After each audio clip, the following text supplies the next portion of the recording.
الحمد للہ رب العالمین والصلاة والسلام علی اشرف خلق اللہ وسید المرسلین وعلی آلہ وصحبہ اجمعین رب اشرح لی صدری ویسر لی امری واحلل عقدۃ من لسانی یفقہوا قولی اللہم انفعنا بما علمتنا وعلمنا ما ينفعنا وزدنا علما اللہم لا سہل الا ما جعلتہ سہلا وانت تجعل الحزن اذا شئت سہلا آمین یا رب العالمین۔ سورہ طٰہٰ سے آج ہمیں آغاز کرنا ہے۔ اس میں سیدنا موسیٰ علیہ السلام کا واقعہ بھی تفصیل سے بیان ہوا ہے۔ اعوذ باللہ من الشیطان الرجیم، بسم اللہ الرحمن الرحیم۔ طٰہٰ ما انزلنا علیک القرآن لتشقی۔ طٰہٰ یہ حروف مقطعات میں سے ہے، اور جیسے ایک ضعیف روایت میں نبی اکرم صلی اللہ علیہ وسلم کے کچھ صفاتی نام بیان ہوئے ہیں، ان میں یاسین اور طٰہٰ بھی ہے۔ اسی مناسبت سے ہم دیکھتے ہیں کہ ہمارے ہاں اردو فارسی کی جو نعت کا لٹریچر ہے، اس میں نبی اکرم صلی اللہ علیہ وسلم کو گویا ان ناموں سے مخاطب کیا جاتا ہے۔ یہ اقبال کا بہت مشہور شعر ہے نا کہ نگاہ عشق و مستی میں وہی اول وہی آخر، وہی قرآن وہی فرقان وہی یاسین وہی طٰہٰ۔ چونکہ آگے نبی اکرم صلی اللہ علیہ وسلم کا ذکر مبارک ہے، اس وجہ سے بھی لوگوں کا دھیان اس طرف گیا۔ ما انزلنا علیک القرآن لتشقی، اس واسطے نہیں اتارا ہم نے تجھ پر قرآن کہ تو محنت میں پڑھے۔ الا تذکرۃ لمن یخشی، مگر نصیحت کے واسطے جس کو ڈر ہے۔ یہاں نبی اکرم صلی اللہ علیہ وسلم کو تسلی دی جا رہی ہے، آپ کو فرمایا جا رہا ہے کہ ہم نے یہ قرآن اس لیے آپ پہ نازل نہیں کیا کہ آپ مشقت میں پڑھیں۔ دو حوالوں سے مفسرین نے اس کو بیان کیا ہے۔ ایک تو یہ ہے کہ رات کے وقت نبی اکرم صلی اللہ علیہ وسلم بہت زیادہ عبادت کیا کرتے تھے، قیام اللیل میں بہت محنت کرتے تھے، اور جس سے آپ کے پائے مبارک جو ہے ان پر ورم بھی آ جاتا تھا۔ ایک تو اس مناسبت سے، اور دوسرا یہ ہے کہ دن کے وقت آپ بہت محنت شاقہ فرماتے تھے، اور گویا ان لوگوں کے ایمان کے لیے آپ نے اپنے آپ کو ہلکان کر دیا تھا۔ دونوں حوالوں سے یہ بات فرمائی۔ اور ایک اور حوالے سے بھی ہے کہ ہم نے یہ قرآن اس لیے آپ پہ نازل نہیں کیا کہ آپ نامراد رہیں، یعنی یہ قرآن جو ہے جو پیغام دے رہا ہے وہ اس دنیا میں بھی جو ہے بارآور ثابت ہوگا، اس کے نتائج نکلیں گے، اور آخرت میں بھی جو ہے اس کے نتائج لوگ بھگتیں گے، اور جو مومنین ہیں جو صالحین ہیں وہ اس سے جو انعام و اکرام ہے اللہ تعالیٰ کے، اس سے بہرور ہوں گے۔ تو کہا کہ یہ قرآن ہم نے اس لیے آپ پہ نازل نہیں فرمایا کہ آپ مشقت میں محنت میں پڑھیں، یہ تو ایک یاد دہانی ہے ہر اس شخص کے لیے جو ڈرتا ہے۔ اور یہ بات قرآن مجید میں بارہا ہم پڑھتے آ رہے ہیں کہ یہ قرآن نصیحت ہے، یہ قرآن ہدایت ہے، یہ قرآن جو ہے وہ بابرکت ہے ان لوگوں کے لیے جو اللہ کے سامنے پیشی سے اندیشہ ناک رہتے ہیں، ڈرتے ہیں۔ تنزیلا ممن خلق الارض والسماوات العلی، اتارا ہے اس کا جس نے بنائی زمین اور آسمان اونچے۔ الرحمن، وہ بڑی مہر والا ہے۔ علی العرش استوی، تخت کے اوپر قائم ہوا۔ لہو ما فی السماوات و ما فی الارض، اسی کا ہے جو کچھ ہے آسمان و زمین میں، وما بینہما، اور ان دونوں کے بیچ، وما تحت الثری، اور نیچے سیلی زمین کے۔ اب یہاں پر بتایا جا رہا ہے کہ یہ قرآن جس ہستی نے نازل کیا ہے اس کی شان کیا ہے۔ اس سے یہ بات بھی واضح ہو جائے گی کہ ممکن نہیں ہے کہ یہ جو قرآن جو ہستی نازل کر رہی ہے اس قرآن کے نتائج دنیا اور آخرت میں ظاہر نہ کرے۔ اور اس میں گویا تنبیہ بھی ہے جو معاندین ہیں، مخاصمین ہیں، ان کے لیے کہ تم اپنے تئیں جو ہے محمد ابن عبداللہ صلی اللہ علیہ وسلم ان سے دشمنی مول لے رہے ہو، اور تم خیال کرتے ہو کہ یہ بہت کمزور ہیں اور ہم ان کی پیغام کو، ان کی باتوں کو چٹکیوں میں اڑا دیں گے۔ تو کہا کہ نہیں، جیسے ہم پڑھ آئے ہیں کہ فَإِنَّهُمْ لَا يُكَذِّبُونَكَ وَلَكِنَّ الظَّالِمِينَ بِآيَاتِ اللَّهِ يَجْحَدُونَ، اے نبی یہ آپ کو تھوڑے ہی جھٹلاتے ہیں، بلکہ یہ جو ظالم اور بے انصاف اور مشرک لوگ ہیں یہ تو اللہ کی آیتوں کا انکار کرتے ہیں۔ تو کہا کہ وہ اللہ ہے جس نے بہت اہتمام سے اس قرآن کو نازل کیا، اور اس کی شان کیا ہے کہ وہ آسمانوں اور زمین کا پیدا کرنے والا ہے، اور وہ رحمان ہے۔ یہاں خاص طور پہ قرآن مجید کے ساتھ اللہ تعالیٰ کی جو صفت رحمت ہے اس کا بیان ہے کہ اللہ تعالیٰ کی رحمت کا بھی جو سب سے بڑا مظہر ہے وہ کیا ہے؟ وہ قرآن ہے۔ الرحمن علم القرآن، رحمان کی رحمانیت کا مظہر اتم کیا ہے کہ اس نے بندوں کی ہدایت کے لیے، رہنمائی کے لیے قرآن نازل کیا۔ وَإِن تَجْهَرْ بِالْقَوْلِ فَإِنَّهُ يَعْلَمُ السِّرَّ وَأَخْفَى، اور اگر تو بات کہے پکار کر تو اس کو خبر ہے پیچھے کی اور اس سے چھپے کی، یعنی اللہ کی قدرت کا پہلے بیان ہوا آسمان و زمین کی تخلیق کے حوالے سے، اور پھر اب گویا اللہ کے علم کا بیان ہے کہ ہر چیز اللہ کے علم میں ہے۔ اللہ لا الہ الا ہو، اللہ ہے جس کے سوا بندگی نہیں کسی کی، لہ الاسماء الحسنی، اس کے ہیں سب نام خاصے، سب اچھے نام، سب خوبصورت نام۔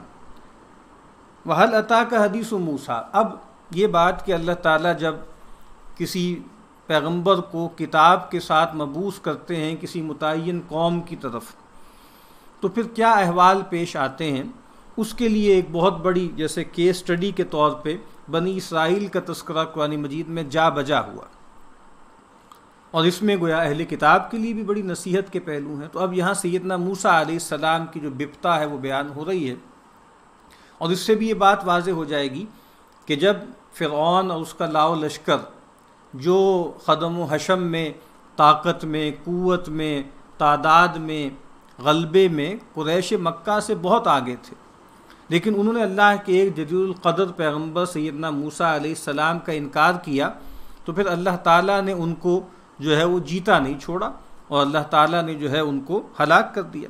اب گویا وہ سارا قصہ بیان ہو رہا ہے۔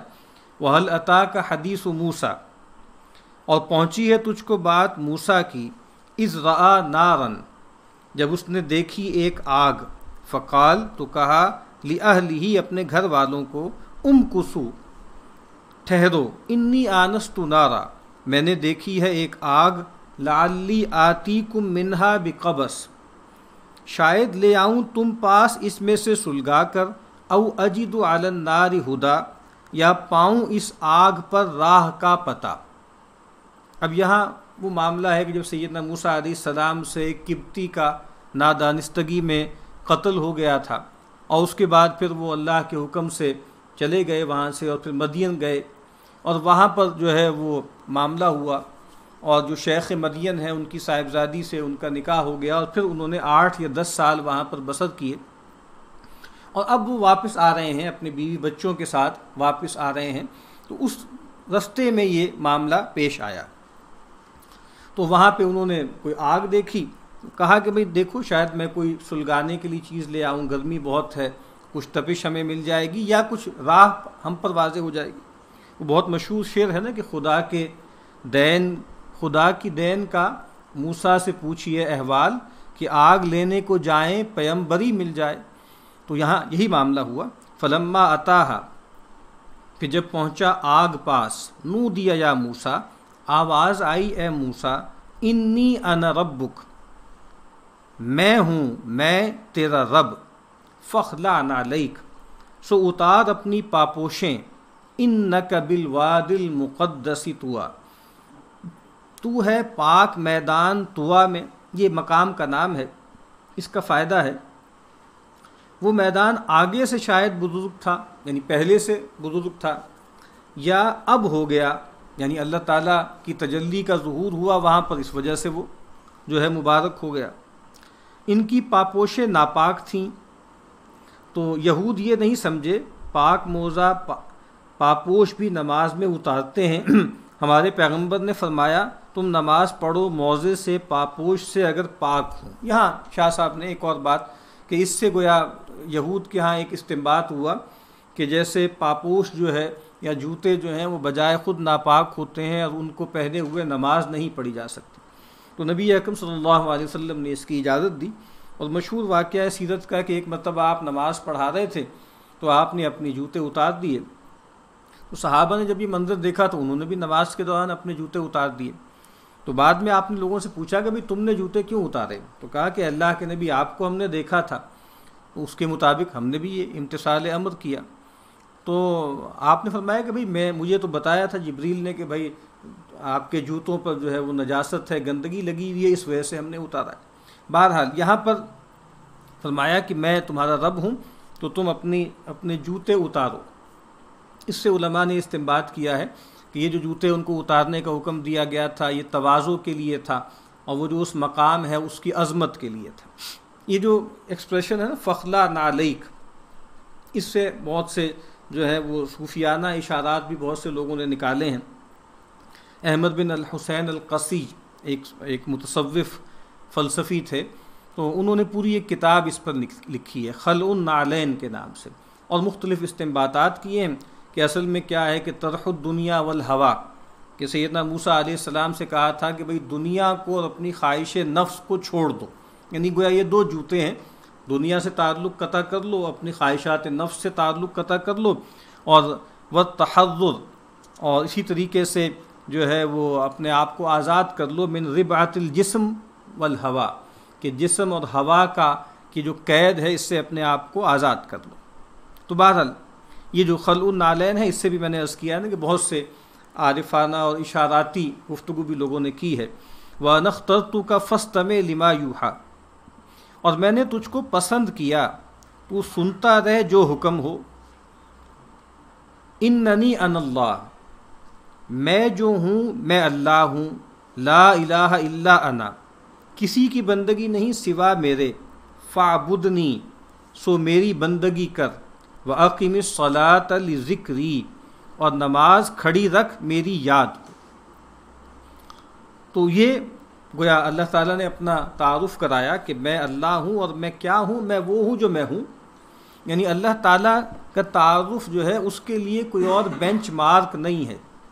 قرآن مجید کہتا ہے نا کہ لیس کمثلہ شیء، اس کے تو مثل کی مانند بھی کوئی نہیں ہے نا، یعنی ہم یہ نہیں کہہ سکتے کہ دیکھو میں وہ ہوں جس کے بارے میں تمہارا یہ تصور ہے، فلاں چیز تمہارے مشاہدے میں ہے، تمہارے خیال میں ہے، تمہارے تصور میں ہے، تمہارے وہم میں ہے، تمہارے تخیل میں ہے، تو گویا اس پہ قیاس کرو کہ میں کیا ہوں۔ تو کہا کہ نہیں، میں وہ ہوں جو میں ہوں، اور وہی بات کہ اللہ تعالیٰ کا وہی تعارف، اتنا تعارف ہی ممکن ہے جو اللہ تعالیٰ خود اپنا کروا دیں۔ اسی لیے وحی کو کہا جاتا ہے نا کہ یہ سیلف ڈسکلوجر آف گاڈ ہے، کہ خدا نے اپنے آپ کو جتنا ڈسکلوز کرنا چاہا، منکشف کرنا چاہا، اتنا اپنی وحی میں اس کو واضح کر دیا، پھر اس کائنات میں نشانیوں کی شکل میں بھی ظاہر کر دیا۔ اور یہاں پر اگر انسان، پہلی بات یہ ہے کہ انسان اس بات کو مانے کہ اللہ جو ہے وہ معبود ہے، اور اس کے بعد پھر اس کے تقاضے ادا کرے، تو کہا کہ پھر میری بندگی کرو۔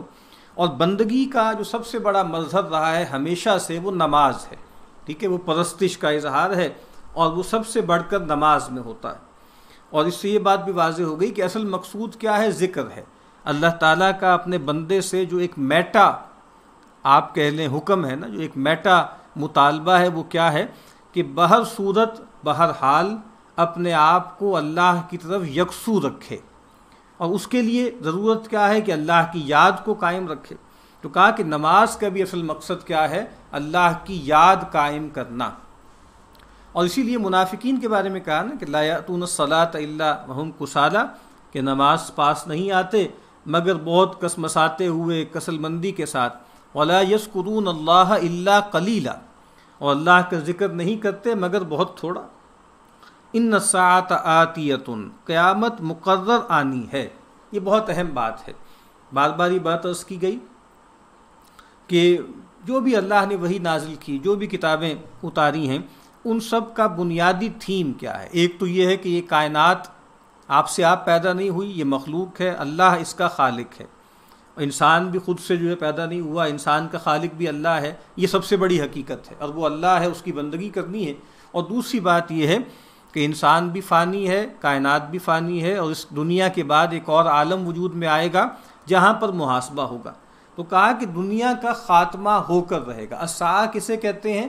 دنیا کی اجل کو، دنیا کی موت کو الساعہ کہتے ہیں۔ اکاد اخفیہا، میں چھپا رکھتا ہوں اس کو، لتجزا کل نفس بما تسعی، بدلہ ملے ہر جی کو جو وہ کماتا ہے۔ اس کا فائدہ ہے موسیٰ علیہ السلام کو بھی پہلے وحی میں نماز کا حکم ہے، اور ہمارے پیغمبر کو بھی ربک فکبر جو ہے اور اس کا جو ہے تذکرہ ہے. تو یا ایھا المدثر قم فانذر وربک فکبر، اور جو سورہ مزمل ہے یا ایھا المزمل قم اللیل الا قلیلا نصفہ او انقص منہ قلیلا او زد علیہ ورتل القرآن ترتیلا. تو شاہ صاحب کہہ رہے ہیں کہ ربک فکبر کا مطلب بھی کیا ہے؟ اللہ کی کبریائی بیان کرو. اور اللہ کی کبریائی سب سے بڑھ کر کہاں بیان ہوتی ہے؟ نماز کے اندر، تکبیرات ہم کہتے ہیں. اور آگے فرماتے ہیں کہ اور قیامت کو چھپاتا ہوں، یعنی وقت کسی کو نہیں بتاتا. جس طرح کسی انسان کی موت کا وقت اس پر ظاہر نہیں کیا جاتا سوائے پیغمبروں کے، ان سے گویا، اور وہ بھی ایگزیکٹ ٹائم ان پر بھی نہیں واضح کیا جاتا، لیکن پہلے گویا جیسے ان سے کنسنٹ لے لی جاتی ہے، پوچھ لیا جاتا ہے. اسی طریقے سے دنیا کا خاتمہ کب ہوگا یہ کسی کو نہیں معلوم. حدیث جبریل میں جب نبی اکرم صلی اللہ علیہ وسلم سے سیدنا جبریل نے سوال کیا کہ فاخبرنی عن الساعہ، تو آپ نے فرمایا کہ مل مسئول عنہا بعلم من السائل. اور قیامت برپا ہوگی، اور اس میں کیا ہوگا کہ ہر نفس جو اس نے صحیح کی، جو اس نے محنت کی، وہ اس کا پورا پورا بدلہ پا لے گا. اور وہ جو سورہ نجم میں بھی ہے نا کہ لیس للانسان الا ما سعی، عام طور پر لوگ اس آیت کو بھی دنیا سے متعلق کر لیتے ہیں اور اس سے مختلف طرح کی باتیں نکالتے ہیں، تھیورائز کرتے ہیں کہ جی مغرب نے کیوں ترقی کی ہے. اصل میں کامیابی کے عروج کے کچھ قوانین ہیں، جو لوگ بھی اس کو اپنائیں گے، چاہے کوئی فرد اپنائے چاہے کوئی اجتماعیت اپنائے، تو اس کے نتائج وہ دیکھ لے گا، اور انسان کے لیے وہی کچھ ہے جس کی وہ بھاگ دوڑ کرتا ہے. تو اس آیت کا بھی تعلق دنیا سے نہیں ہے، اس آیت کا تعلق بھی آخرت سے ہے. وَلَيْسَ لِلْإِنسَانِ إِلَّا مَا سَعَىٰ وَأَنَّ سَعْيَهُ سَوْفَ يُرَىٰ. اور وہ جو اس کی سعی و جہد ہے عنقریب وہ دیکھ لی جائے گی، اس کا ملاحظہ کیا جائے گا. تو یہاں پر بھی تسعیٰ کا لفظ ہے، اور یہ بھی آخرت سے متعلق ہے. فَلَا يَصُدَّنَّكَ عَنْهَا، سو کہیں تجھ کو نہ روک دے، انہا اس سے، مَن لَا يُؤْمِنُ بِهَا جو یقین نہیں رکھتا، وَاتَّبَعَ هَوَاهُ اور پیچھے پڑا ہے اپنے مزوں کے، فَتَرْدَىٰ پھر تو ٹپکا جاوے. اس کا فائدہ ہے نہ روک دے اس سے، یعنی قیامت کے یقین لانے سے یا نماز سے. جب اللہ نے موسیٰ علیہ السلام کو برے کی صحبت سے منع کیا تو اور کوئی کیا ہے؟ کتنا اچھا استنباط ہے کہ وَاتَّبَعَ هَوَاهُ فَتَرْدَىٰ، یعنی تمہیں روک نہ دے وہ شخص کہ جو آخرت پر یقین نہیں رکھتا اور خواہشات کے پیچھے لگا ہوا ہے، اور وہ جو ہے ہلاک ہو جائے گا. تو یہی بات نبی اکرم صلی اللہ علیہ وسلم سے فرمائی گئی تھی. ابھی سورہ کہف میں ہم پڑھائے ہیں وَلَا تُطِعْ مَنْ أَغْفَلْنَا قَلْبَهُ عَنْ ذِكْرِنَا وَاتَّبَعَ هَوَاهُ وَكَانَ أَمْرُهُ فُرُطًا. تو شاہ صاحب اس سے استنباط کر رہے ہیں کہ ایک پیغمبر سے بھی کہا جا رہا ہے کہ ایسے لوگوں کی صحبت نہ رکھیے، ایسے لوگوں کی باتوں پر دھیان مت کیجیے. تو ہما شما کی پھر کیا بات ہے؟ ہم سب کو پھر بہت اہتمام کرنا چاہیے اچھی صحبت کا، اور جو اہل بدعت و ضلال ہیں ان سے کوسوں دور رہنا چاہیے. وما تلک بیمینک یا موسیٰ، اور یہ کیا ہے تیرے داہنے ہاتھ میں اے موسیٰ؟ ہی عصایا، بولا یہ میری لاٹھی ہے، اتوکأ علیہا اس پر ٹیکتا ہوں، واہش بہا علی غنمی اور پتے جھاڑتا ہوں اس سے اپنی بکریوں پر، ولی فیہا معارب اخری اور میرے اس میں کتنے کام ہیں. یہاں پر بھی آپ دیکھیے نا کہ بس پوچھا گیا تھا کہ دائیں ہاتھ میں کیا ہے، تو سادہ جواب تھا کہ یہ عصا ہے، لیکن اب اس کی جو ہے آپ سمجھ لیجئے فنکشنلٹی بھی بیان کر رہے ہیں. تو وہ اسی وجہ سے ہے نا کہ اللہ تعالیٰ سے جو مکالمہ ہے وہ اتنا غیر معمولی ہے، اتنا زیادہ اس کے اثرات ہیں، اور اتنا گویا لذیذ ہے وہ داستان، وہ گفتگو کہ سیدنا موسیٰ علیہ السلام چاہتے ہیں کہ اس کو طویل کرے. قال القیہا یا موسیٰ، فرمایا ڈال دے اس کو اے موسیٰ. فالقاہا فاذا ہی حیۃ تسعیٰ، تو اس کو ڈال دیا پھر تب ہی وہ سانپ ہے دوڑتا. قال خذھا ولا تخف، فرمایا پکڑ لے اس کو اور نہ ڈر. ایک طبعی خوف جو ہے وہ ان کو پیدا ہوا. اور جیسے کہ آپ کو معلوم ہے نا کہ یہ واقعہ سیدنا موسیٰ علیہ السلام بھی، جیسے وہ میں نے شعر پڑھا تھا نا کہ آگ لینے کو جائیں پیمبری مل جائے، تو سیدنا موسیٰ علیہ السلام کو یا کوئی مجاہدے، کوئی جو ہے ایسے وظائف نہیں کر رہے تھے، کوئی ایسے چلے نہیں جو ہے وہ کھینچ رہے تھے کہ جس کی وجہ سے ان کو کوئی مقام ملے، پیغمبری ملے. تو گویا ان کے لیے یہ غیر معمولی ایونٹ تھا نا ویسے ہی جیسے سیدنا رسول اللہ صلی اللہ علیہ وسلم کے ساتھ جو ہے غار حرا میں جو واقعہ ہوا ہے، اور اس کے بھی آپ پر غیر معمولی اثرات جو ہے وہ ظاہر ہوئے تھے۔ تو سنعیدھا سیرتھا الاولی، ہم پھیر دیں گے اس کو پہلے حال پر۔ وضمم یدک الی جناحک، اور لگا اپنے ہاتھ اپنے بازو سے۔ تخرج بیضاء من غیر سوء، کہ نکلے چٹا ہو کر، نہ کچھ بری طرح، بغیر کسی بیماری کے، اور ایک خاص طریقے سے اعجاز کے انداز میں بالکل وہ روشن ہو جائے۔ آیتن اخری، ایک نشانی اور۔ اس کا فائدہ ہے بری طرح یعنی آزار سے سفید نہیں ہے، یعنی وہ سفیدی کوئی پھل بیری کی یا اس کی برس کی نہیں ہے، بلکہ وہ سفیدی جیسے ایک نورانیت ہے۔ لِنُرِيَكَ مِنْ آیاتنا الکبریٰ، کہ دکھاتے جاویں ہم تجھ کو اپنی نشانیاں بڑی۔ یہ بات بھی بار بار عرض کی جا رہی ہے کہ اللہ تعالیٰ جس کو برگزیدہ کرتے ہیں، پیغمبری دیتے ہیں، تو اس کو اپنی قدرت کی غیر معمولی نشانیاں دکھاتے ہیں۔ وَكَذَلِكَ نُرِي إِبْرَاهِيمَ مَلَكُوتَ السَّمَاوَاتِ وَالْأَرْضِ، رسول اللہ صلی اللہ علیہ وسلم کے بارے میں ہم نے پڑھا ہے، معراج آپ کو کروائی گئی۔ اذهب إلى فرعون إنه طغى، جا طرف فرعون کے کہ اس نے سر اٹھایا، سرکشی کی۔ دو ہی رویے ہیں، ایک اتقاء کا رویہ ہے اور ایک جو ہے وہ طغا کا رویہ ہے یا استغنا کا رویہ ہے۔ یعنی تقویٰ کا ضد کیا ہے؟ تقویٰ کا ضد طغیانی بھی ہے، تقویٰ کا ضد جو ہے بے نیازی ہے، استغنا ہے، اور تقویٰ کا ضد جو ہے وہ فسق ہے، اللہ کی بندگی سے نکل بھاگنا۔ قال رب اشرح لی صدری، بولا اے رب کشادہ کر میرا سینہ، ویسر لی امری، اور آسان کر میرا کام، واحلل عقدۃ من لسانی، اور کھول گرہ میری زبان سے، یفقہوا قولی، کہ بوجھے میری بات۔ یعنی آپ دیکھیے نا کہ کمیونیکیشن کا مقصد کیا ہوتا ہے؟ مقصد یہ ہوتا ہے کہ بات سمجھ لی جائے، پیغام کنوے ہو جائے۔ تو یہاں وہ اس کا گویا بالکل جو آخری مراد ہے نا وہ واضح کر دی، یفقہوا قولی، کہ وہ میری بات سمجھ لیں، میرا مدعا جو ہے ان پر واضح ہو جائے۔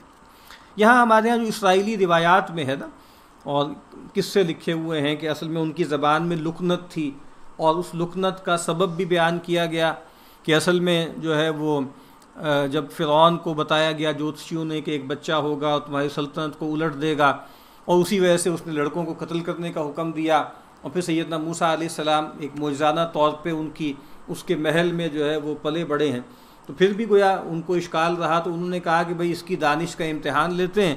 تو ایک ہاتھ میں جو ہے وہ ایک ہیرا لے لیا، ایک ہاتھ میں انگارہ لے لیا، اور بچے سے کہا کہ اس میں سے کسی ایک کو آپٹ کر لو۔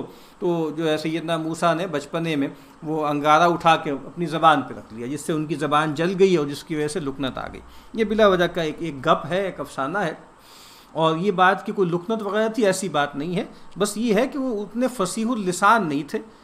سیدنا موسیٰ علیہ السلام نے درخواست کی تھی نا کہ وَأَخِي ہارون هُوَ أَفْصَحُ مِنِّي لِسَانًا، کہ میرا بھائی ہارون کے جو زبان کے اعتبار سے آرٹیکولیشن میں مجھ سے زیادہ جو ہے وہ فصیح ہے۔ تو بس یہ بات تھی کہ بھئی اتنے جو ہے وہ آرٹیکولیٹ نہیں تھے، اور فرعون نے بھی شروع میں یہی کہا نا کہ کیا جو ہے مجھ سے اب وہ کلام کرے گا، یعنی معاذ اللہ میرے منہ کو وہ آئے گا کہ وہ مہین، کہ معاذ اللہ کہ جو ہم میں کمتر ہے، ہمارے غلام قوم سے جس کا تعلق ہے، ولا یکاد یبین، اور اس کی بات بھی پلے نہیں پڑتی، بات کو اتنی واضح بھی نہیں ہے۔ تو اسی حوالے سے ان کے ہاں ایک آپ سمجھ لیجئے کمی تھی، تو انہوں نے اس حوالے سے دعا کی۔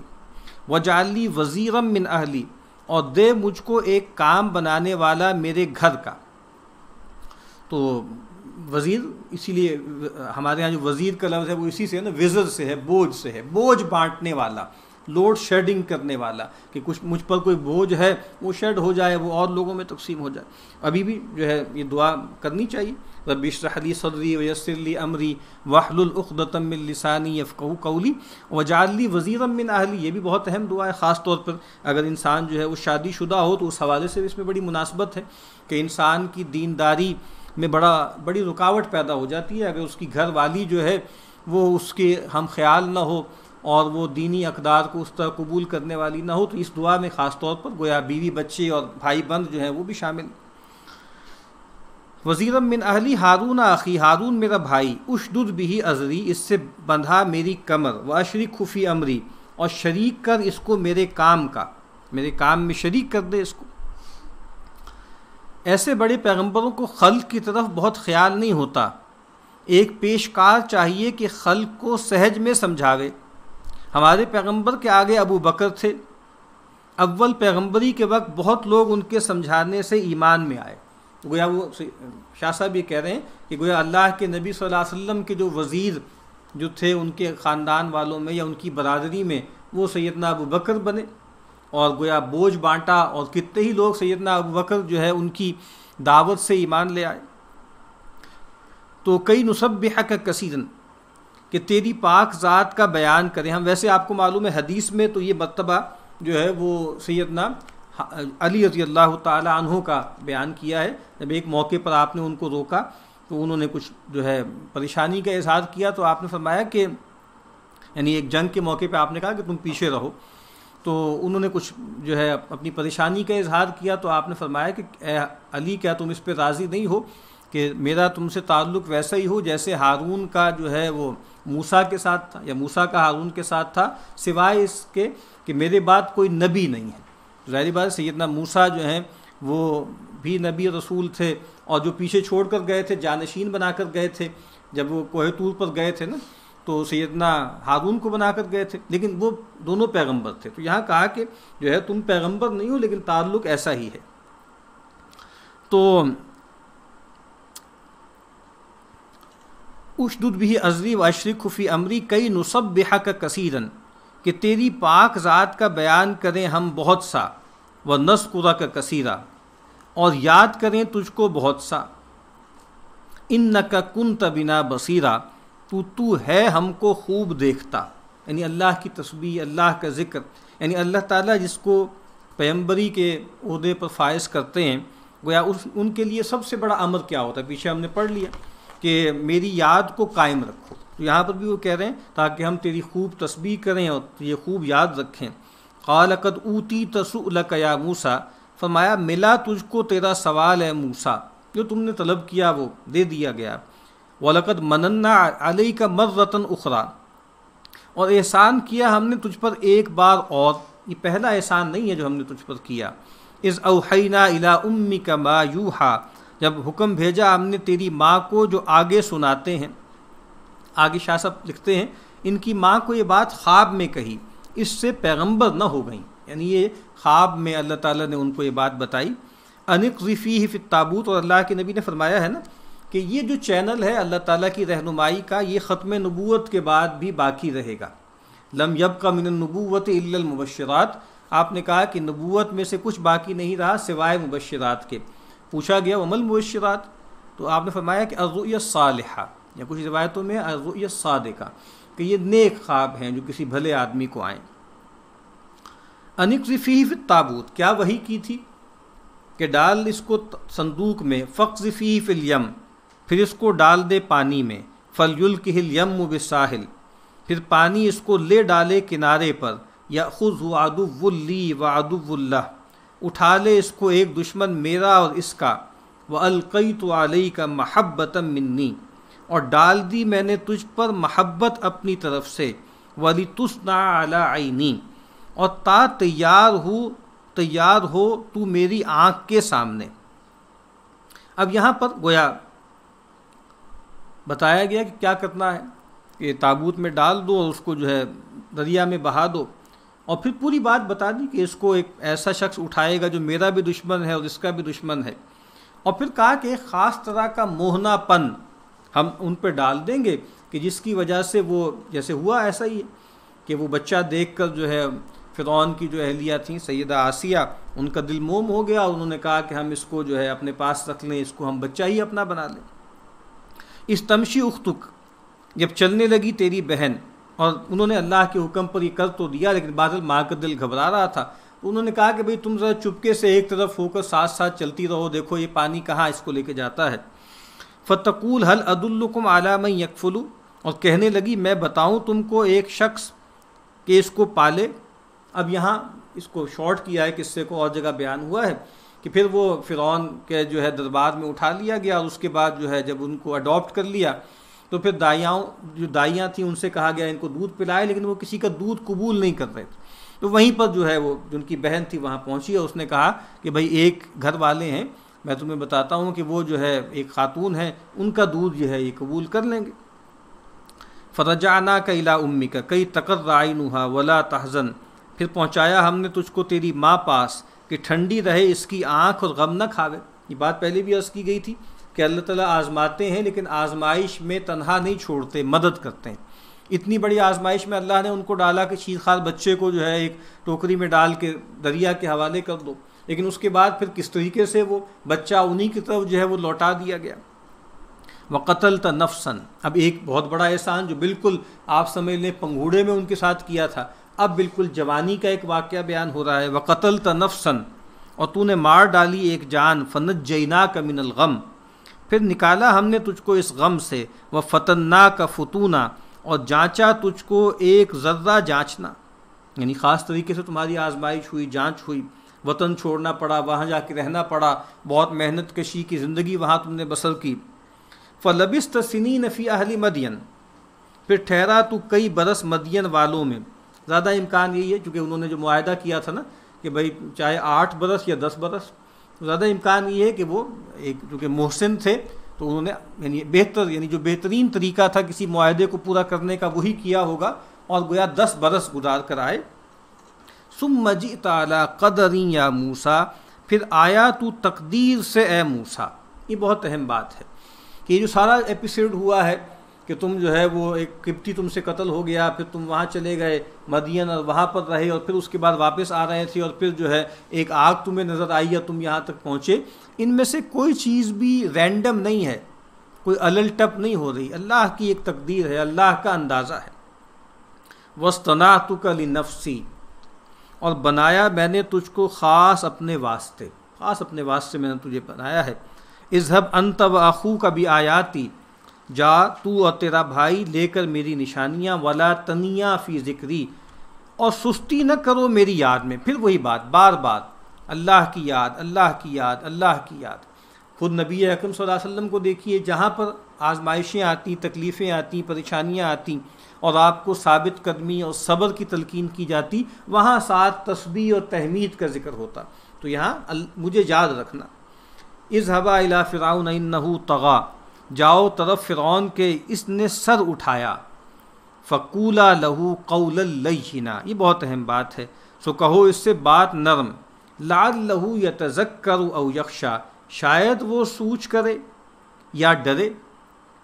یعنی آپ دیکھیے نا کہ فرعون جیسے سمبل ہے سرکشی کا، یعنی آپ دیکھیے نا انسانوں میں لگتا نہیں ہے کہ فرعون سے بڑھ کر کسی سرکش کا ذکر قرآن مجید میں ہو، اور لیکن اس کے پاس بھی جب بھیجا جا رہا ہے تو کیا کہا جا رہا ہے کہ نرم بات، اسلوب جو ہے وہ نرمی کا ہو۔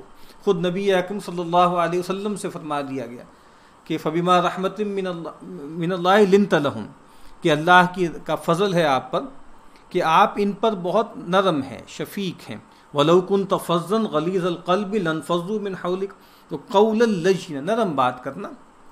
اور ویسے بھی چونکہ سیدنا موسیٰ علیہ السلام کا جو مزاج مبارک تھا اس میں جلال کا غلبہ تھا نا، رسول اللہ صلی اللہ علیہ وسلم پہ جو ہے جمال کا اور رحمت کا غلبہ ہے۔ سیدنا موسیٰ علیہ السلام کی اگر سوانح پڑھیں تو اس میں لگتا ہے کہ ان کے اندر جلال کا غلبہ ہے۔ اس پہلو سے بھی کہا گیا کہ نرم بات کرنا، شاید وہ نصیحت حاصل کرے یا ڈر جائے۔ قال ربنا اننا نخاف ان یفرط علینا او ان یطغی، بولے اے رب ہمارے، ہم ڈرتے ہیں کہ بھبکے ہم پر، سرکشی کرے، او ان یطغی، یا جوش میں آوے، ہم پر زیادتی کرے یا جوش میں آوے۔ قال لا تخافا، فرمایا نہ ڈرو، اننی معکما، میں ساتھ ہوں تمہارے، اسمع و ارا، سنتا ہوں اور دیکھتا ہوں۔ یعنی وہی بات کہ لا تحزن ان اللہ معنا، کہ غم نہ کرو کہ اللہ تعالی ہمارے ساتھ ہے۔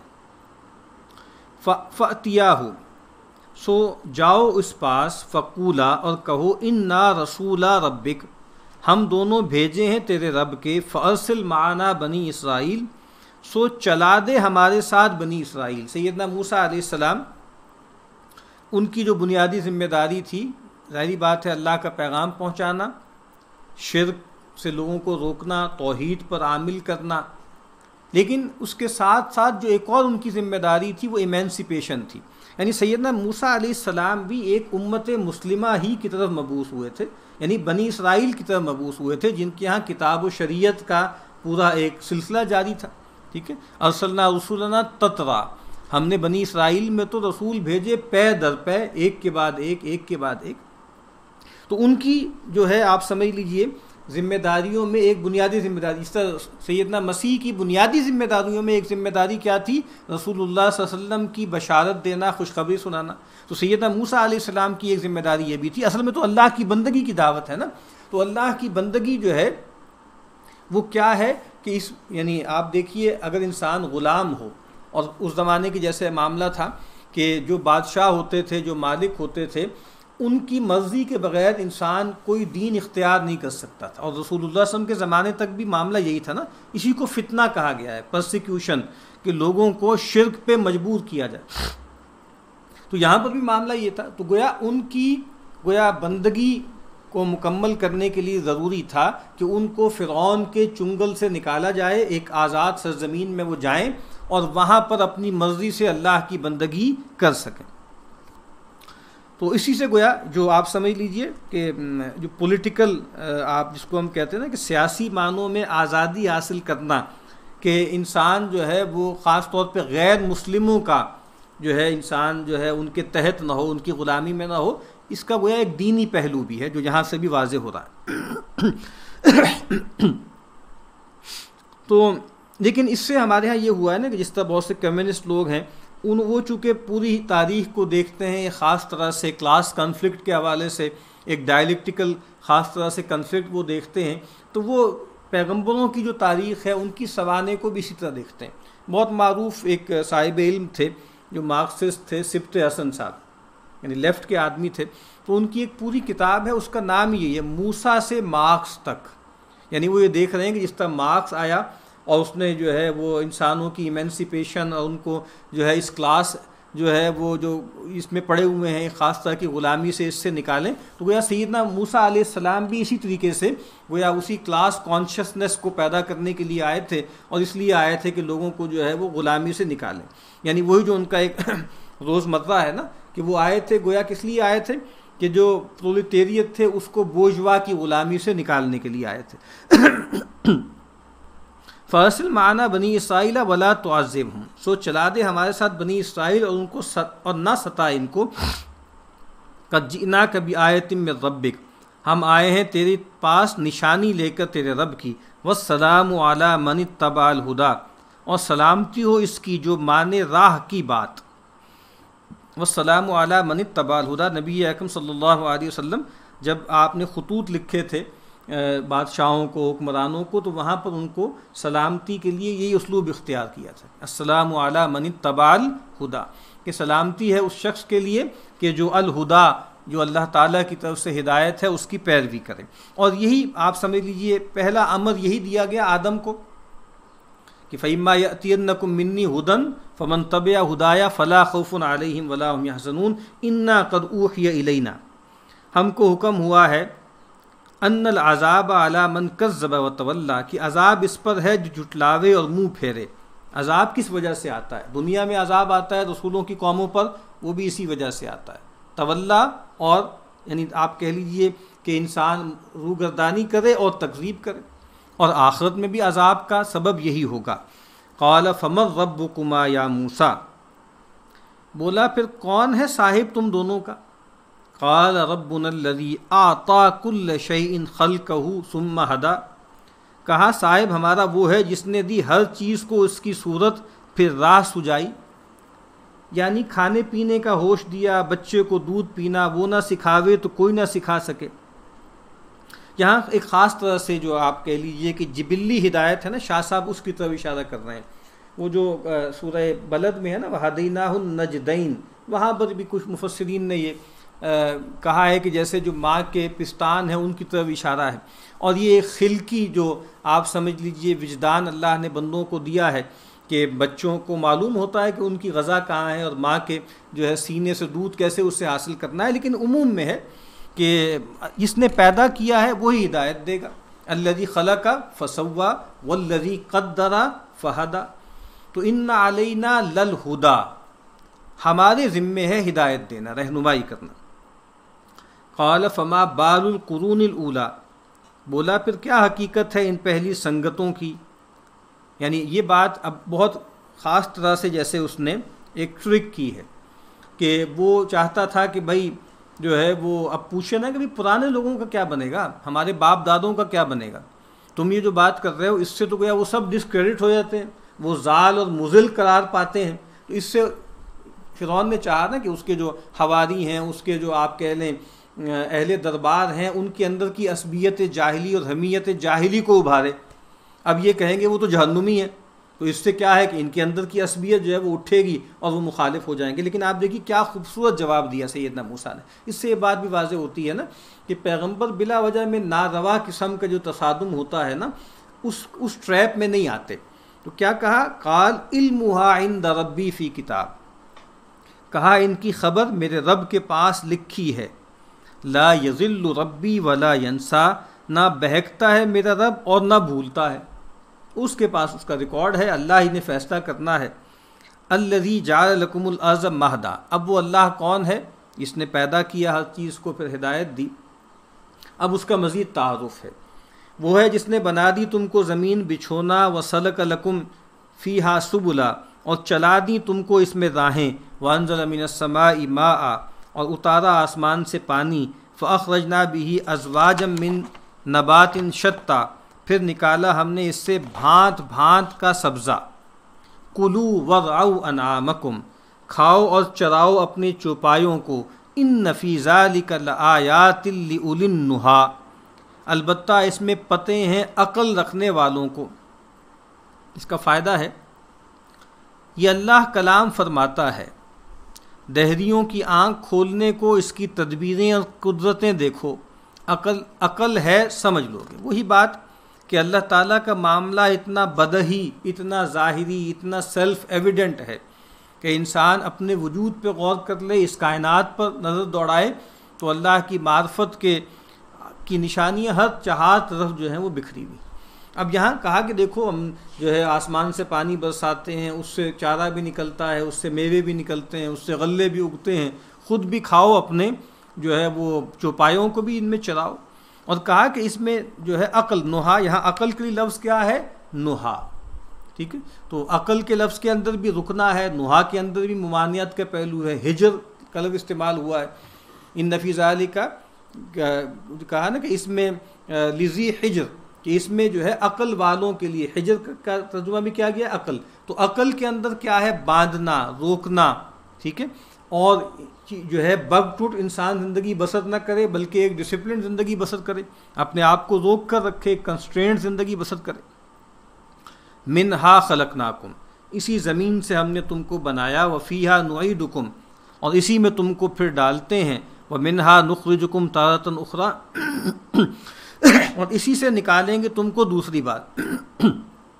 عام طور پر جب کسی کی تدفین کی جاتی ہے تو 3 مٹھیاں جو ہے وہ سب لوگ اٹھا کے پھینکتے ہیں، تو ہر مٹھی کے ساتھ ایک پڑھتے ہیں، منہا خلقناکم وفیہا نعیدکم ومنہا نخرجکم تارۃ اخری وَلَقَدْ أَرَيْنَاهُ آیَاتِنَا كُلَّهَا، اور ہم نے دکھا دی اپنی سب نشانیاں، فَكَذَّبَ وَأَبَى، پھر جھٹلایا اور نہ مانا۔ یعنی ایسا نہیں ہے کہ غلط فہمی کی بنیاد پہ انکار کیا، نہ جانتے ہوئے انکار کیا۔ قرآن مجید بار بار بتاتا ہے کہ انہوں نے سرکشی نہیں کی مگر اس کے بعد کہ من بعد ما جاءہم العلم بغیم بینہم، العلم آنے کے بعد انہوں نے سرکشی کی وجہ سے، تمرد کی وجہ سے جو ہے انکار کیا۔ قال اجئتنا لتخرجنا من ارضنا بسحرک یا موسیٰ، بولا کیا تو آیا ہے ہم کو نکالنے کو ہمارے ملک سے اپنے جادو کے زور سے اے موسیٰ۔ اب پھر وہی بات، یعنی فرعون چاہ رہا ہے کہ وہ کلاس کانفلکٹ پیدا کرے کہ بھائی یہ جو ہم قبطی لوگ ہیں اور یہ بنی اسرائیل ہیں، گویا یہ بنی اسرائیل کو ہم سے بھڑا رہا ہے اور چاہتا ہے کہ اس زمین پہ قبضہ کر لے، یہاں کے رہنے والوں کو یہاں سے نکال دے۔ یعنی وہ اس سارے معاملے کو ایک پولیٹیکل رنگ دینا چاہتا ہے۔ فَلَنَأْتِيَنَّكَ بِسِحْرٍ مِثْلِهِ، سو ہم بھی لاویں گے تجھ پر ایک ایسا ہی جادو۔ فَاجْعَلْ بَيْنَنَا وَبَيْنَكَ مَوْعِدًا، سو ٹھہرا ہمارے اپنے بیچ ایک وعدہ۔ یہ جو تم نے بیان کیا ہے نا، یہ جو چمتکار دکھائی ہے یہ جادو ہے، اور جادو کو جادو سے ہم کاٹ دیں گے۔ تو کہا کہ تو ٹھہرا ہمارے اپنے بیچ ایک موعد، ایک وعدہ، لا نخلفہ نحن ولا انت مکانا سوا، نہ تفاوت کریں اس سے ہم نہ تو ایک میدان صاف میں۔ قال موعدکم یوم الزینہ، کہا وعدہ تمہارا ہے جشن کا دن، وَأَن يُحْشَرَ النَّاسُ الضُّحَىٰ، اور یہ کہ جمع کرے لوگوں کو دن چڑھے، ایک خاص ان کا کوئی فیسٹیول کا دن تھا، اس میں کہا کہ سب لوگ اکٹھے ہوتے ہیں وہاں پر سب کے سامنے فیصلہ ہو جائے گا۔ فتولى فرعون فجمع كيده ثم أتى، پھر الٹا پھرا فرعون، پھر اکٹھے کیے اپنے سارے داؤ، پھر آیا۔ قال لهم موسیٰ، کہا ان کو موسیٰ نے، ویلکم، کم بختی تمہاری، لا تفتروا علی اللہ کذبا، جھوٹ نہ بولو اللہ پر، فیسحتکم بعذاب، پھر کھپاوے تم کو کسی آفت سے، وقد خاب من افترا، اور مراد کو نہیں پہنچا جس نے جھوٹ باندھا۔ کیا جھوٹ باندھا؟ یعنی شرک کرنا، اللہ پہ جھوٹ باندھنا۔ فتنازعوا امرهم بینہم واسروا النجویٰ، پھر جھگڑے اپنے کام پر آپس میں اور چھپ کر کی مشورت، یعنی آپس میں تبادلہ خیال کیا، گفتگو کی۔ قالوا ان ھذان لساحران یریدان ان یخرجاکم من ارضکم بسحرہما، تو بولے مقرر یہ دونوں جادوگر ہیں، چاہتے ہیں کہ نکال دیں تم کو تمہارے ملک سے اپنے جادو کے زور سے، وَيَذْهَبَا بِطَرِيقَتِكُمُ الْمُثْلَىٰ، اور اٹھا دیں تمہاری راہ خاصی، یعنی تمہاری جو ایک بے مثال تہذیب ہے، جو تمہارے پرکھوں کا ایک طریقہ ہے، اس سے تمہیں لے جائیں، دور کر دیں۔ اور یہی واویلا آپ دیکھتے ہیں نا کہ ہر رسول کے مخاطبین یہی باتیں کرتے ہیں کہ یہ چاہتے ہیں کہ تمہارے بڑوں کی، تمہارے پرکھوں کی جو ایک بے نظیر فقید المثال جو تہذیب و تمدن ہے، اور تہذیب و تمدن کی اصل ہمیشہ سے مذہب رہی ہے نا، تو مذہب کو بدلنے آ رہے ہیں، یہ ہمارے باپ دادوں کا جو دین ہے اس کو چینج کرنے آ رہے ہیں۔ فَأَجْمِعُوا كَيْدَكُمْ، سو مقرر کرو اپنی تدبیر، ثُمَّ أَتُوا صَفًّا، پھر آؤ کتار باندھ کر، وَقَدْ أَفْلَحَ الْيَوْمَ مَنِ اسْتَعْلَىٰ، اور یہاں پر دیکھیں طریقتکم المثلیٰ، یعنی یہ بھی خاص طرح کا ایک یوفیمزم ہوتا ہے نا، تمہارا طریقہ، تمہاری راہ۔ حالانکہ ہوتا کیا رہا ہے ہمیشہ سے کہ اس طرح، یعنی جو فرعون کی جو تمدن تھا وہ کیا تھا، وہ بھی اولیگارکی تھی نا، اوپر چند لوگ تھے، فرعون اور آل فرعون، اور باقی ساری قوم جو ہے وہ غربت میں پس رہی تھی جیسے ہوا کرتا ہے۔ لیکن کیا کہہ رہے ہیں وہ، جس کو آپ ہے نا امریکن جو کانسٹیٹیوشن میں الفاظ آتے ہیں نا، وی the people, we the people, تو ہوتا کیا ہے کہ چند لوگ اکٹھے ہوتے ہیں اور چند سیانے لوگ اکٹھے ہو کر وہ یا پوری قوم کے نمائندے بن کر جو ہے وہ ان کی تقدیر کے فیصلے کرتے ہیں۔ تو یہاں پر بھی اصل میں چند لوگ ہی تھے، لیکن اب لوگوں کو جیسے ابھارنے کے لیے کہہ رہے ہیں کہ تمہاری تہذیب، حالانکہ اس تہذیب کے سیاہ و سفید میں عوام کی اکثریت کا کوئی دخل نہیں تھا، جس طرح آج ہمارے ہاں جو نام نہاد جمہوریت ہے اس میں بھی ایسا ہی ہے۔ وَقَدْ أَفْلَحَ الْيَوْمَ مَنِ اسْتَعْلَىٰ، اور جیت گیا آج جو اوپر رہا۔ قالوا یا موسیٰ، بولے اے موسیٰ، اما ان تلقیہ، یا تو ڈال، و اما ان نکون اول من القا، یا ہم ہوں پہلے ڈالنے والے۔ قال بل القوا، موسیٰ نے کہا نہیں تم ڈالو۔ فَإِذَا حِبَالُهُمْ وَعِصِيُّهُمْ يُخَيَّلُ إِلَيْهِ مِنْ سِحْرِهِمْ أَنَّهَا تَسْعَىٰ، پھر تبھی ان کی رسیاں اور لاٹھیاں اس کے خیال میں آتی ہیں جادو سے کہ دوڑتی ہیں۔ یعنی یہ جو جادو ہوتا ہے یہ نظر بندی ہوتی ہے، اس سے کوئی میٹامورفسس نہیں ہوتا، اس سے قلبی ماہیت نہیں ہوتی کسی چیز کی، بس دیکھنے میں ایسا لگتا ہے، نظر بندی کر دی جاتی ہے۔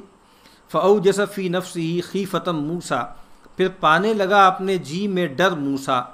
قُلْنَا لَا تَخَفْ، یعنی طبعی جو ڈر ہے وہ گویا پیغمبروں کی جو عصمت ہے اس کے منافی نہیں ہے۔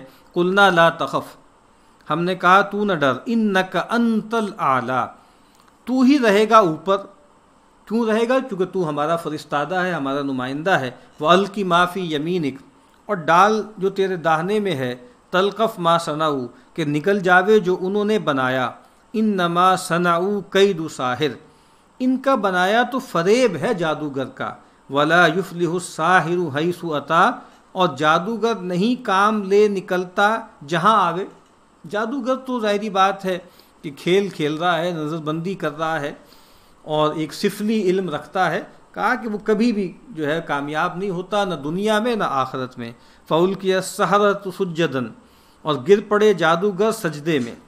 قَالُوا آمَنَّا بِرَبِّ ہارون وموسیٰ، بولے ہم یقین لائے رب پر ہارون اور موسیٰ کے۔ جیسے ہی ان پر بات واضح ہو گئی کہ یہ کوئی دنیاوی علم نہیں ہے، ظاہر بات ہے اس علم کے تو سب سے ماہر خود تھے نا، ان کو یہ بات واضح ہو گئی کہ یہ چیزیں دیگر ہے، یہ کچھ اور چیز ہے، اور یہ انسانی بس سے باہر کی چیز ہے۔ معجزہ کہتے ہی اس کو ہے نا، کہ یہ بات واضح ہو جائے کہ یہ جو انسان ہے اس کے پیچھے خدا ہے، اس کے پیچھے اللہ کی طاقت کار فرما ہے۔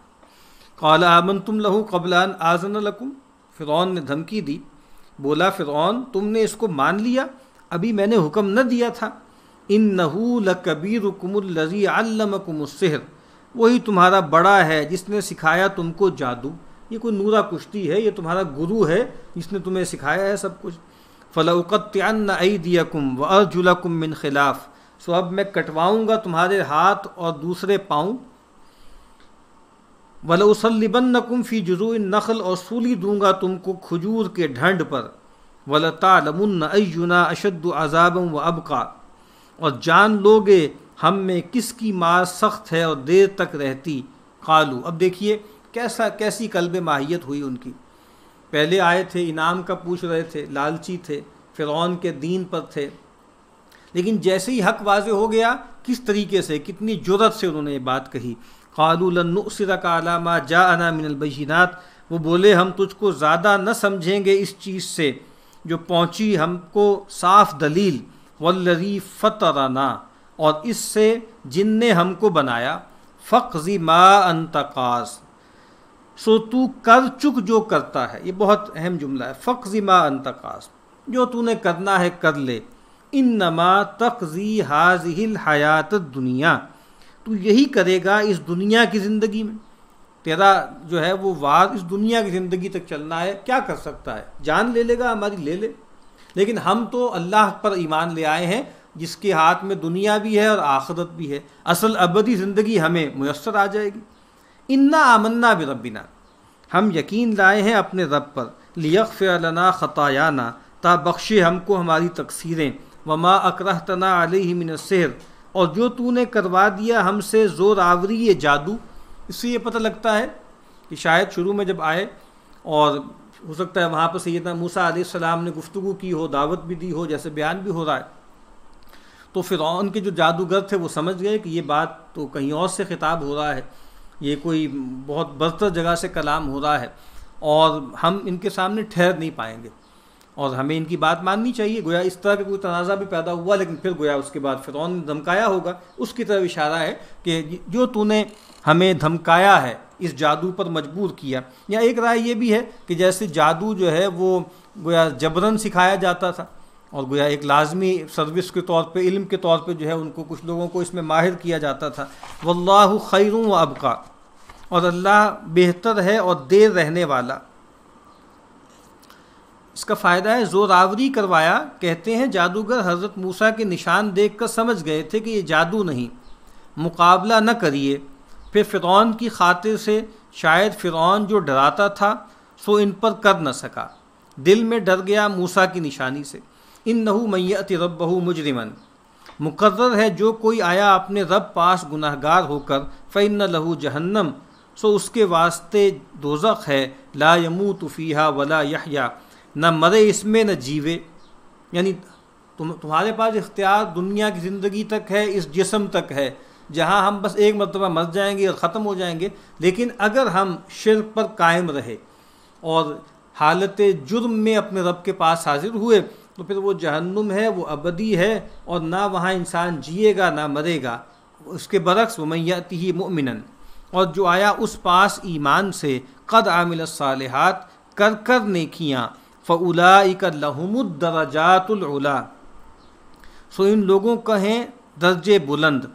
کیا درجے بلند؟ جنات و عدن، باغ ہیں بسنے کے، تجری من تحتی الانہار، بہتی ان کے نیچے سے نہریں، خالدین فیہا، رہا کریں گے ان میں، وذالک جزاء من تزکا، اور یہ بدلہ اس کا ہے جو پاک ہوا۔ یہ آخری ٹکڑا بھی بہت اہم ہے، وذالک جزاء من تزکا۔ اس سے یہ بات واضح ہوتی ہے کہ جنت اصل میں بدلہ ہے کس چیز کا؟ تزکیے کا، یعنی جنت نفوس مزکہ کے لیے ہے۔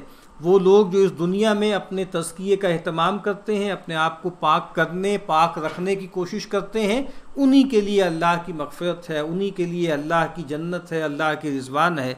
وَلَقَدْ أَوْحَيْنَا إِلَى مُوسَىٰ أَنْ أَسْرِ بِعِبَادِي، اور ہم نے حکم بھیجا موسیٰ کو کہ لے نکل میرے بندوں کو رات سے، فَاضْرِبْ لَهُمْ طَرِيقًا فِي الْبَحْرِ يَبَسًا، پھر ڈال دے ان کو راہ سمندر میں سوکھی، لا تخاف درکم ولا تخشا، نہ خطرہ تجھ کو آ پکڑنے کا نہ ڈر۔ فأتبعهم فرعون بجنودہ، پھر پیچھے لگا ان کے فرعون اپنے لشکر لے کر، فغشیہم من الیم ما غشیہم، پھر گھیر لیا ان کو پانی نے جیسا گھیر لیا۔ وأضل فرعون قومہ وما ہدی، اور بہکایا فرعون نے اپنی قوم کو اور نہ سمجھایا۔ یا بنی اسرائیل، اے اولاد اسرائیل، قد انجیناکم من عدوکم، اب اللہ تعالیٰ احسانات گنوا رہے ہیں۔ چھڑایا ہم نے تجھ کو تمہارے دشمن سے، وواعدناکم جانب الطور الایمن، اور وعدہ رکھا تم سے داہنی طرف پہاڑ کے، ونزلنا علیکم المن والسلوی، اور اتارا تم پر من اور سلوہ۔ کلوا من طیبات ما رزقناکم، کھاؤ ستری چیزیں جو روزی دی ہم نے تم کو، ولا تطغوا فیہ، اور نہ کرو اس میں زیادتی، فیحل علیکم غضبی، پھر اترے تم پر میرا غصہ، ومن یحلل علیہ غضبی فقد ہوا، اور جس پر اترا میرا غصہ وہ پٹکا گیا۔ اس کا فائدہ ہے یعنی زیادتی نہ کرو، یعنی رکھ نہ چھوڑو۔ یہ جو کہا ہے نا کہ نزلنا علیکم المن والسلوی اور کلوا من طیبات ما رزقناکم ولا تطغوا فیہ، اب اس میں جیسے اسرائیلی روایتوں میں بیان ہوا ہے نا کہ ان سے کہا گیا تھا کہ بھائی روز کے روز تمہیں اللہ رزق دے گا، من و سلوہ تمہارے لیے نازل ہوتا رہے گا، تو اس کو ہوڑ نہ کرنا، لالچ نہ کرنا کہ اس کو جو ہے ذخیرہ اندوزی کرو۔ تو گویا شاہ صاحب اس کی طرف اشارہ کر رہے ہیں کہ ولا تطغوا فیہ، اور نہ کرو اس میں زیادتی سے مراد شاید یہ ہے۔ وانی لغفار، اور میری بڑی بخشش ہے، لمن تابا، اس پر جو توبہ کرے، وآمن وعمل صالحا، اور یقین لاوے اور کرے بھلا کام، ثم اہتدی، پھر راہ پر رہے، وما اعجلک عن قومک یا موسیٰ، سیدنا موسیٰ علیہ السلام کو اللہ تعالیٰ نے بلایا کوہ طور پر، جو مقرر وقت تھا اس سے پہلے چلے گئے، تو پوچھا گیا اور کیوں جلدی کی تو نے اپنی قوم سے اے موسیٰ؟ قال ہم اولائی علی اثری، بولا وہ یہ ہیں میرے پیچھے، ساتھ ہی ہیں، آ رہے ہیں۔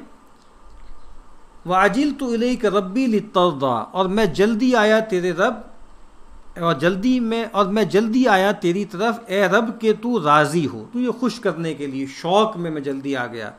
قال فإنا قد فتنا قومک من بعدک، فرمایا ہم نے تجھ کو بچلا دیا، ہم نے تو بچلا دیا تیری قوم کو تیرے پیچھے، وأضلهم السامری، اور بہکایا ان کو سامری نے۔ فرجع موسیٰ الی قومہ غضبان اسفا، پھر الٹا پھرا موسیٰ اپنی قوم پاس غصے بھرا پچھتاتا۔ قال یا قوم، کہا اے قوم، الم یعدکم ربکم وعدا حسنا، تم کو وعدہ نہ دیا تھا تمہارے رب نے اچھا وعدہ؟ افطال علیہم العہد، کیا لمبی ہو گئی تم پر مدت؟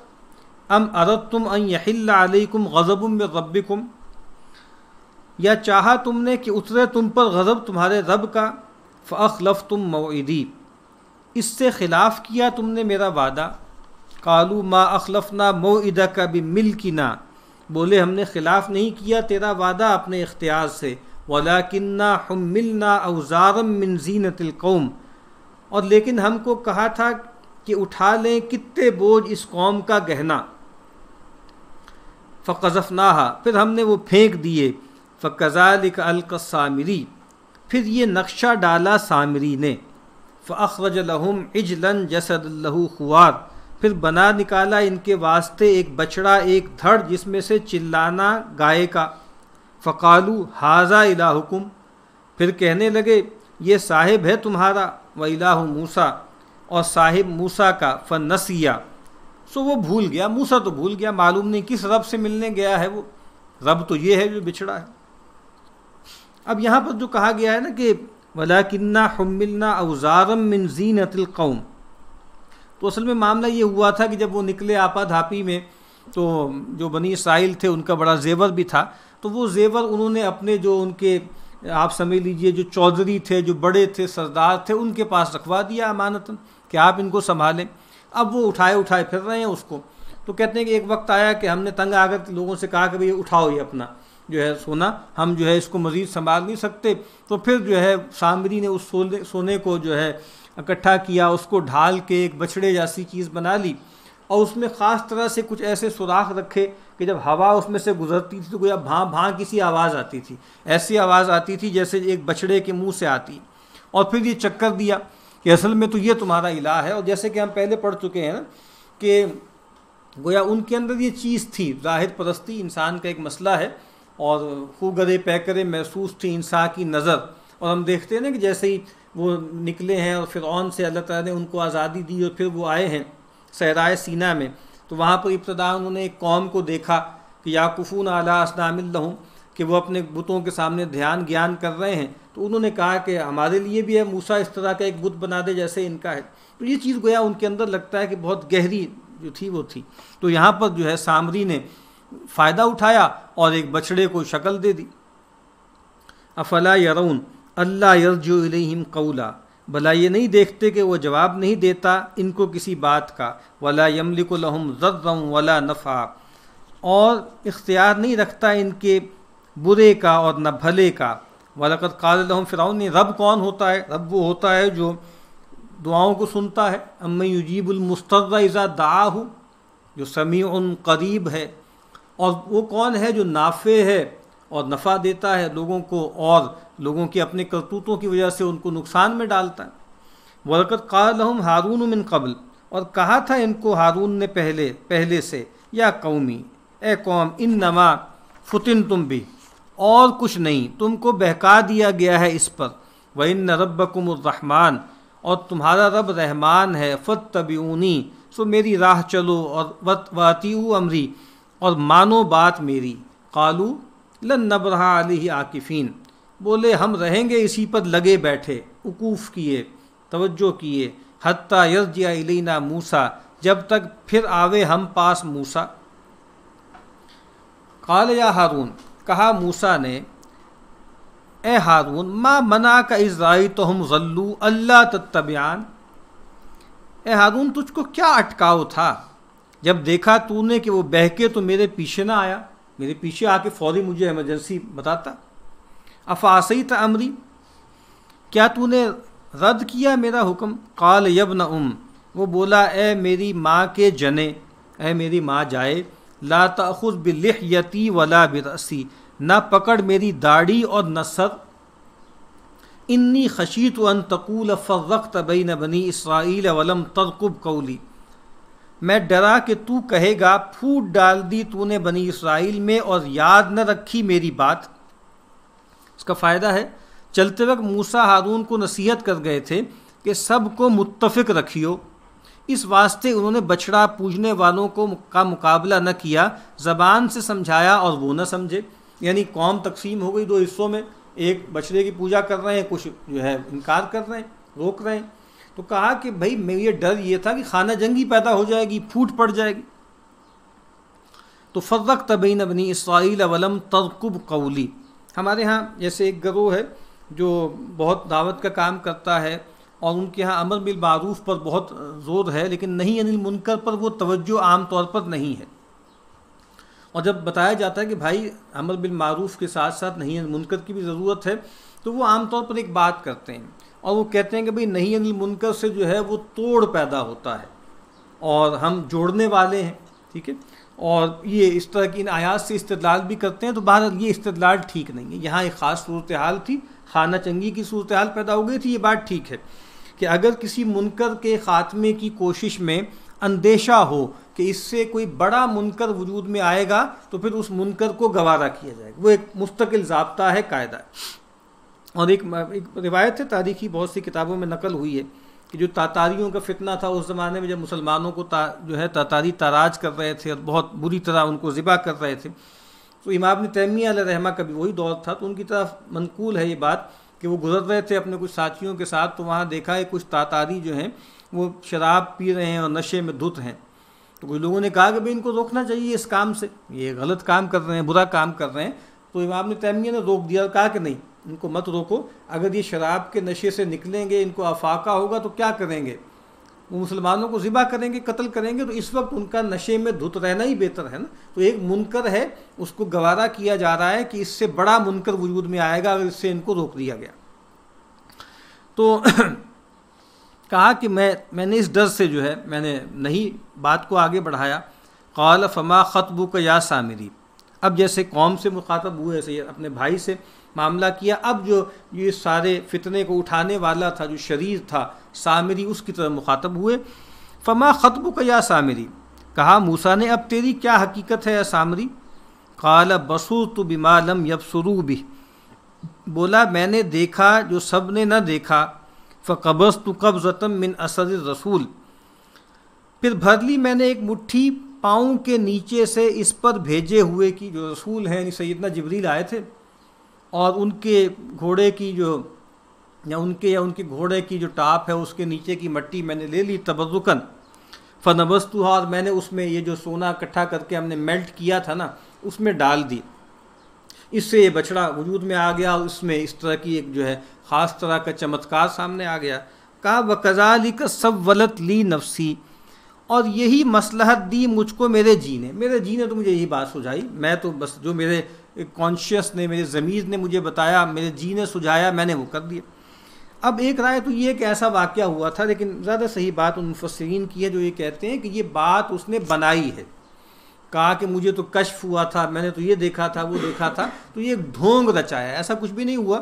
اور اس نے اپنی اس بات کو کور کرنے کے لیے اپنے کشف کی جو ہے اس میں پناہ لی اور کہا کہ بھئی مجھے تو یہ کشف ہوا تھا اور میں نے یہ دیکھا تھا اور میں نے اس کے مطابق عمل کیا، جس کی وجہ سے یہ سب ہو گیا. قال فاذهب. کہا موسیٰ نے کہ چل. فإن لك في الحياة أن تقول لا مساس. تجھ کو زندگی میں اتنا ہے کہ کہا کہ نہ چھیڑو.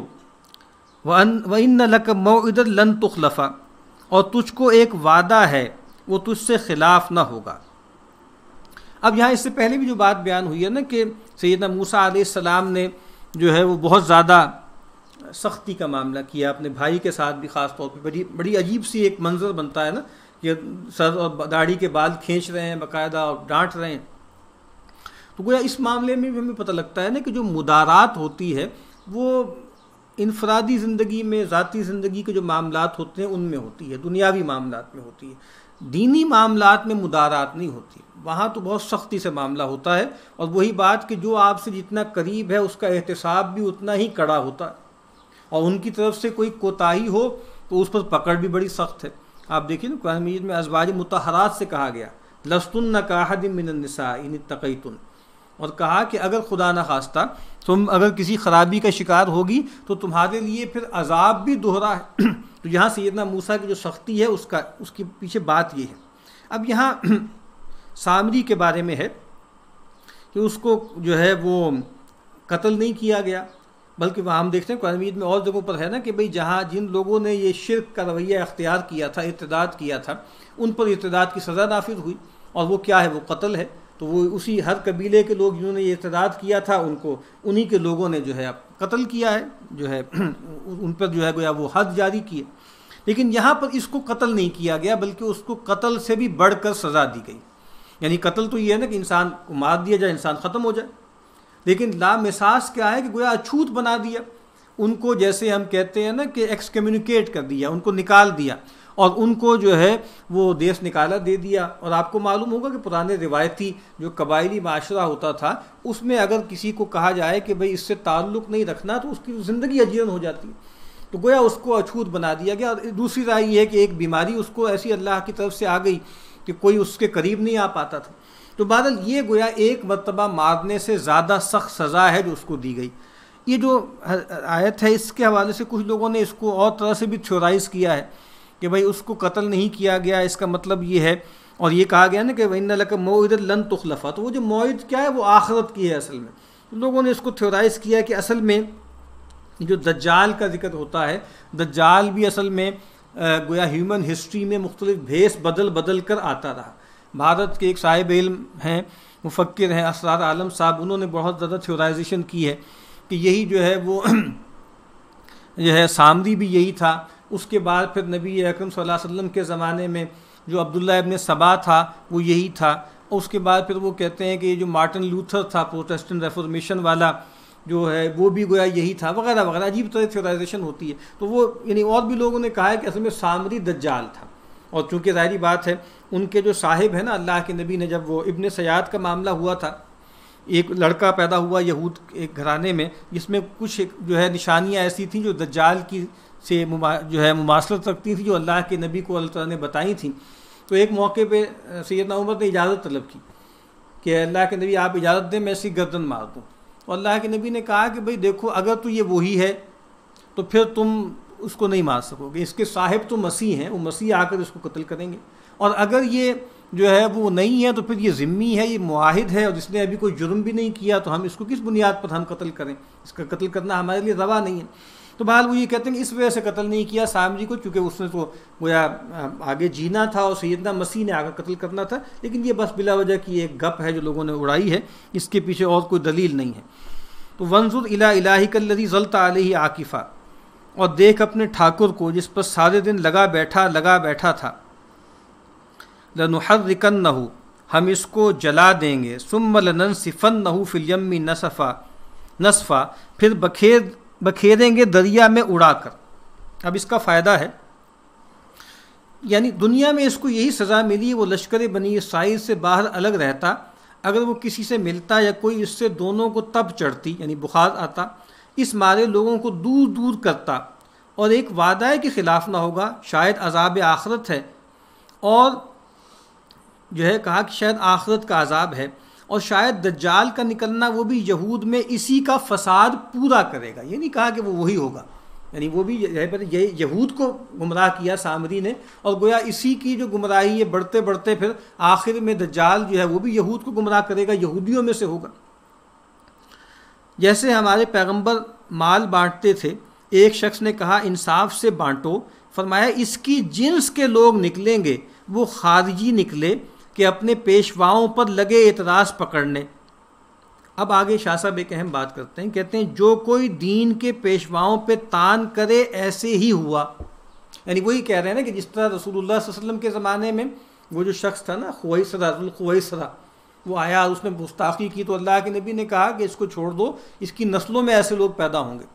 گویا وہ کہہ رہے ہیں کہ گویا اسی سامری کی نسلوں میں گویا دجال پیدا ہوگا، اور آخر میں جو ہے نا کہ رسول اللہ صلی اللہ علیہ وسلم پہ انکار کیا، اعتراض کیا منافقین نے، تو کہا کہ جو کوئی بھی اپنے دین کے پیشواؤں پہ انکار کرتا ہے وہ پھر گویا فتنے میں پڑتا ہے، اور اس کی نسلوں میں پھر برے لوگ پیدا ہوتے ہیں۔ تو کہا ثم لننسفنہم فی الیم نسفا، پھر ہم اس کو جلا دیں گے، پھر بکھیریں گے دریا میں اڑا کر۔ تو اس سے ایک اور بات بھی جو لکھی ہے مولانا عبدالماجد دریابادی علیہ رحمہ نے، وہ یہ ہے کہ شرک اور شرک کے آثار مٹانا یہ پیغمبروں کا شیوا ہے، جو اللہ کے نبی صلی اللہ علیہ وسلم نے بھی آپ کو معلوم ہے نا سیدنا عمر کے زمانے میں، یعنی اس طرح ایک درخت تھا، لوگ اس سے تبرکات لینے لگے تھے، اس کو کٹوا دیا، ٹھیک ہے۔ تو اسی طریقے سے جو ہے آپ دیکھتے ہیں کہ فتح مکہ کے موقع پر اپنے ایک بت کو جو ہے گرایا، توڑا ہے، سیدنا علی کو مبعوث کیا کہ کوئی اونچی قبر اور کوئی تصویر شرکیہ ایسی ہے جس کو نہ چھوڑو اور سب کو مٹا دو۔